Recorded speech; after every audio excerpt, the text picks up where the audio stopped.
తొక్క తీసిన తర్వాత చిన్న చిన్న ముక్కలుగా కట్ చేసి, కడిగి దానిలోకి ఉప్పు, పసుపు వేసి దానిలో వాటర్ యాడ్ చేసి మనం బాయిల్ చేసుకోవాలి. ఇలాగ బాయిల్ వచ్చిన తర్వాత మనం ఒకసారి కలిపిన తర్వాత మనం దీని వాటర్‌ని డ్రైన్ చేసుకోవాలి.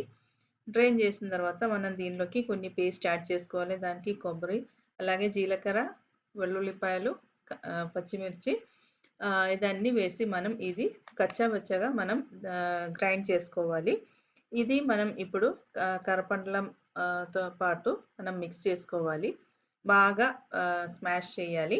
చూసారు కదండీ! ఇలాగా మన పేస్ట్ అలాగే కరపండ్లం స్మాష్ చేసిన తర్వాత మనం పొయ్యి పైన పెట్టి ఇది ఒకసారి మనం లో ఫ్లేమ్‌లో మనం కుక్ చేసుకోవాలి. తాలింపు తయారు చేయాలి. దానికి గిన్నె పెట్టి మనం ఇప్పుడు కోకోనట్ ఆయిల్, ఆవాలు, అలాగే ఎండుమిరపకాయలు, కరివేపాకు యాడ్ చేసిన తర్వాత కరపండ్లంతో మనం ఇది మిక్స్ చేసుకోవాలి. అంతేనండి కేరళ స్పెషల్ కప్ప పులుకు ఇక్కడ రెడీ అయింది. చాలా టేస్టీగా తప్పకుండా తయారు చేసి చూడండి.